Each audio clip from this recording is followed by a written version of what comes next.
Bem-vindo ao canal Histórias Bíblicas.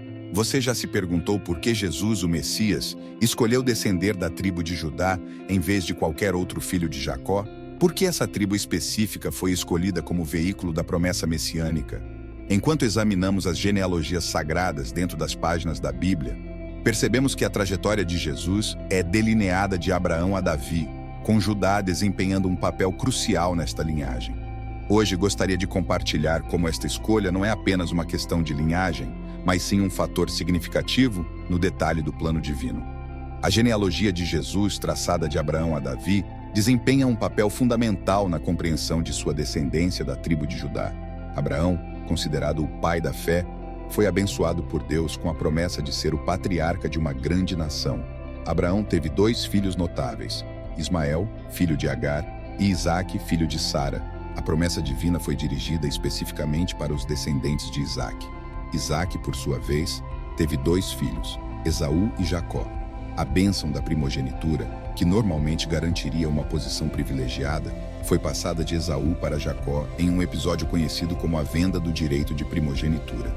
Jacó, mais tarde chamado de Israel, tornou-se o ancestral das 12 tribos de Israel, a qual temos um vídeo contando sua história aqui no canal.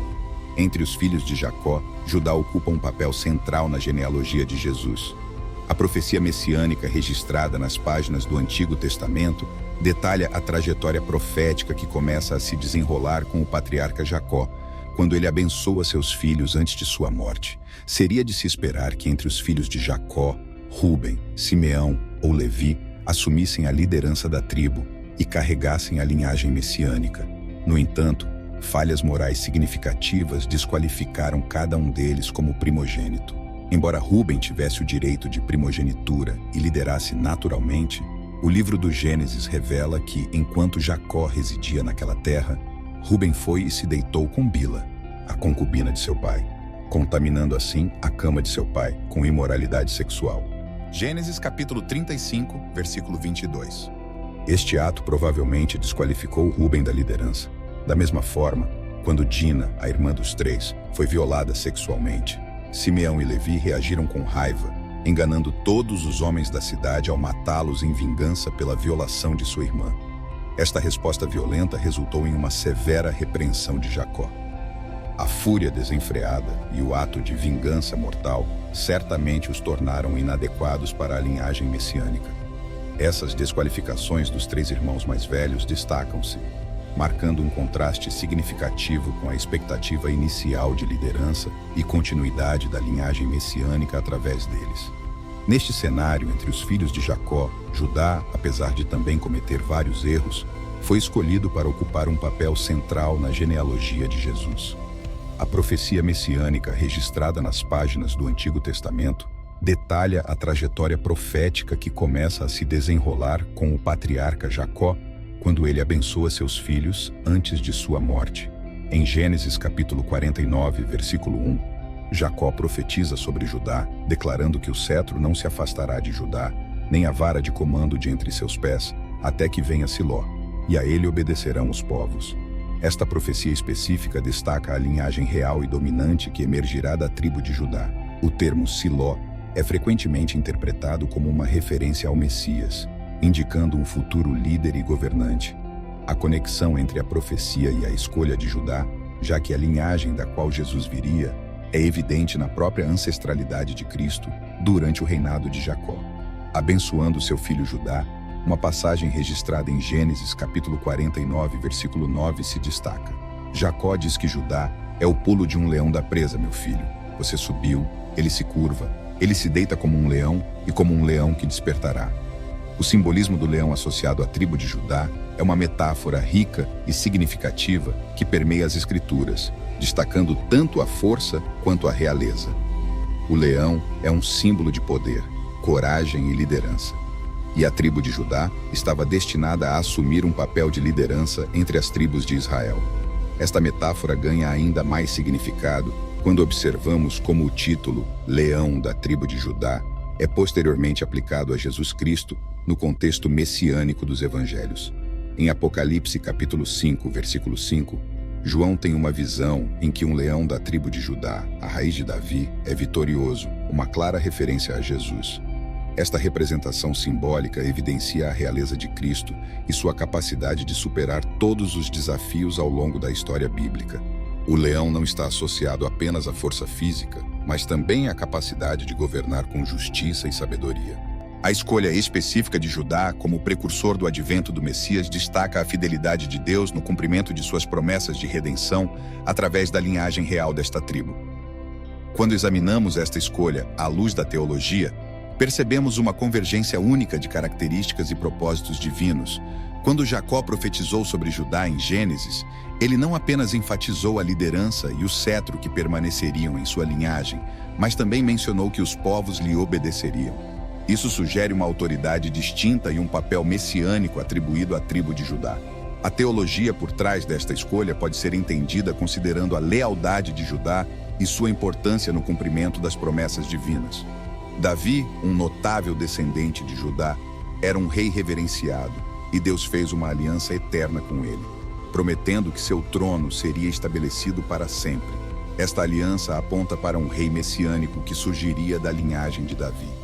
Além disso, o próprio significado do nome Judá, que denota louvor ou adoração a Deus, sugere uma conexão especial com o reconhecimento da soberania divina ao longo de sua história. A tribo de Judá demonstrou fidelidade na devoção a Deus, tornando-se uma escolha significativa para a vinda do Messias. Quando comparamos Judá com outras tribos de Jacó, fica evidente uma distinção clara e um propósito específico na escolha teológica que a designou como linhagem messiânica. Cada uma das 12 tribos tem suas características e contribuições únicas para a história do povo de Israel. Porém, a seleção de Judá para o papel messiânico revela razões teológicas profundas e significativas. Outras tribos, como Rúben, Simeão, Levi e outras, desempenharam papéis importantes em diferentes contextos. Por exemplo, Levi foi escolhido para o sacerdócio e a tribo de José, representado por Efraim e Manassés, também recebeu bênçãos distintas. Cada tribo contribuiu de forma especial para a formação e identidade do povo de Israel. Porém, os motivos teológicos que levaram à escolha de Judá vão além de suas características individuais. O patriarca Jacó, ao pronunciar suas bênçãos finais sobre seus filhos, destacou aspectos específicos de Judá que o tornariam adequado para um papel único na história da redenção em Gênesis 49. Jacó profetizou sobre Judá, descrevendo-o como um leão, indicando força, liderança e realeza. Essas características foram essenciais para a missão messiânica que se desdobraria através de sua linhagem. Ao examinarmos minuciosamente as narrativas bíblicas, percebemos pequenos detalhes e decisões que demonstram como tudo já estava cuidadosamente planejado dentro dos desígnios divinos, em preparação para a linhagem que culminaria em Jesus. A história de José é uma narrativa convincente que ilustra vividamente a providência divina na escolha da tribo de Judá para desempenhar um papel fundamental na linhagem messiânica. A saga de José começa com a preferência de seu pai, Jacó, por ele, manifestada pelo presente de um casaco colorido. Este gesto desperta ciúmes entre os irmãos de José, levando-os a conspirar contra ele e até mesmo considerar seu assassinato. Porém, a decisão de Judá de propor a venda de José, em vez de matá-lo, marca um ponto crucial na narrativa bíblica com profundas implicações para a posteridade de Judá e o cumprimento do plano divino. Em Gênesis capítulo 37, versículo 26 e 7, lemos então: Judá disse para seus irmãos: Que proveito há se matarmos nosso irmão e escondermos seu sangue? Venhamos vendê-lo para os ismaelitas e não deixemos nossa mão cair sobre ele, pois ele é nosso irmão, nossa própria carne. Esta decisão não apenas preserva imediatamente a vida de José, mas também tem implicações mais amplas e inesperadas. Ao ser vendido como escravo, José é levado para o Egito, onde, pela providência divina, ele ascende a uma posição influente e desempenha um papel crucial na preservação da vida durante a fome iminente. Esta reviravolta na história não apenas salva José, mas também estabelece as condições para o futuro encontro com seus irmãos. Além disso, a decisão de Judá de não matar José tem implicações teológicas significativas. Ao optar pela venda em vez do assassinato, Deus usa esse evento para moldar o curso da história. Judá, sem saber, torna-se parte integrante do plano divino, ao preservar a linhagem de Jacó. A eventual reunião de José e seus irmãos não apenas simboliza a reconciliação e o perdão, mas também solidifica o papel essencial de Judá na linhagem messiânica. Os descendentes de Judá tornam-se peça central na revelação do Messias. De maneira profética, a decisão de Judá torna-se vital para o cumprimento das palavras de Jacó sobre o cetro que permaneceria em Judá até a vinda de Siló. Outro evento divino digno de nota é a narrativa de Tamar, conforme registrado em Gênesis 38. Tamar era nora de Judá, tendo se casado com 2 de seus filhos, Er e Onã, ambos dos quais morreram prematuramente. De acordo com a tradição do Levirato, que prescrevia que um irmão deveria se casar com a viúva do irmão falecido para garantir a prole, Tamar estava destinada a se casar com o 3º filho de Judá, Selá, quando atingisse a idade apropriada. No entanto, Judá hesitou em cumprir esta tradição, provavelmente temendo pela vida de Selá, dadas as circunstâncias da morte de seus outros filhos. Percebendo que o futuro estava em jogo, Tamar agiu astuciosamente. Ao perceber a relutância de Judá em honrar sua promessa de dar Selá como marido, ela se disfarçou de prostituta e se aproximou de Judá, que não a reconheceu e se deitou com ela. Já que Judá não tinha moedas naquele momento, Tamar solicitou algo como garantia até que o pagamento fosse feito. Ele então deu a ela seu cordão de selos e cajado. Mais tarde, quando ficou evidente que Tamar estava grávida, ela confrontou Judá com a notícia. Inicialmente furioso e acreditando que Tamar tinha se envolvido em atividades ilícitas, Judá exigiu uma explicação. Foi então que Tamar revelou sua estratégia e apresentou os objetos que havia dado como garantia. Reconhecendo sua própria culpa, Judá admitiu a justiça das ações de Tamar, afirmando que ela era mais justa do que ele. Tamar deu à luz os gêmeos Perez e Zerá, sendo Perez um ancestral significativo na linhagem que levaria à descendência messiânica. Esta narrativa, marcada pela astuta intervenção divina de Tamar na preservação da linhagem de Judá, ilustra como Deus usa até mesmo situações complexas e escolhas humanas duvidosas para alcançar seus propósitos. A providência divina se manifestou para garantir que a linhagem messiânica continuasse através de Judá, mesmo contra sua vontade, preparando o caminho para o Salvador.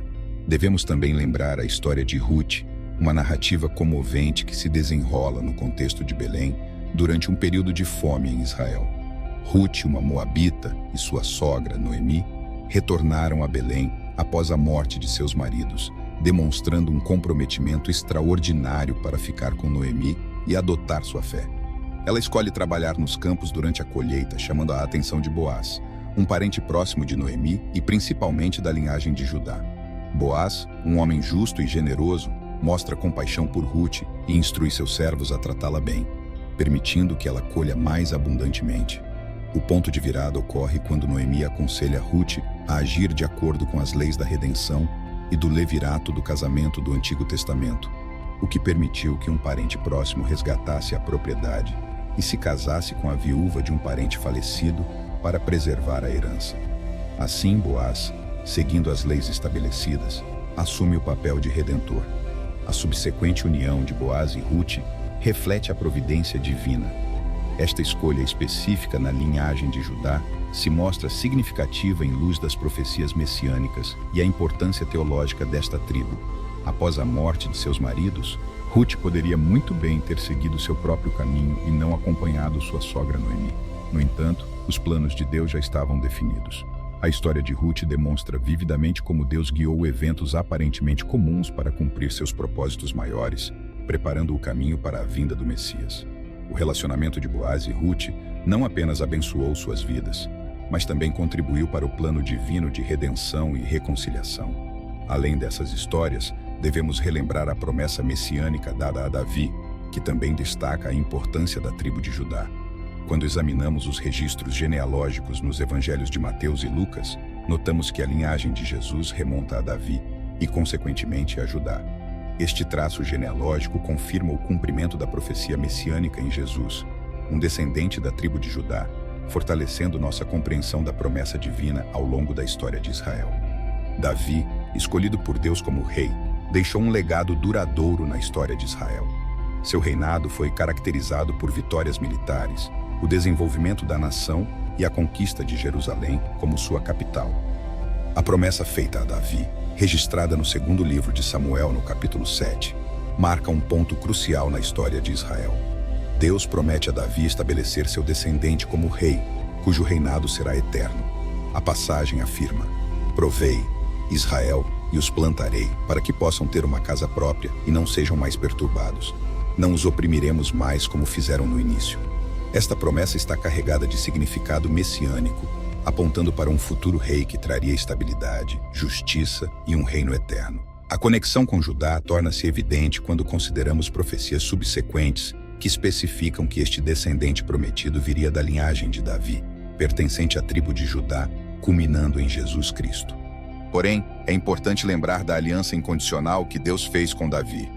Quando seus dias terminarem e você descansar com seus antepassados, levantarei sua prole para sucedê-lo, sua própria carne e sangue, e eu estabelecerei seu reino. Ele é quem construirá uma casa para meu nome, e eu estabelecerei o trono de seu reino para sempre. Após a morte de Davi, seu filho Salomão ascendeu ao trono de Israel. Sob o reinado de Salomão, Israel desfrutou de um período de grande prosperidade no desenvolvimento, graças à sua sabedoria e justiça. No entanto, à medida que Salomão envelhecia, seu reinado enfrentou desafios. Após sua morte, houve uma divisão em Israel, formando dois reinos rivais: o Reino do Norte, representado por Israel, e o Reino do Sul, representado por Judá.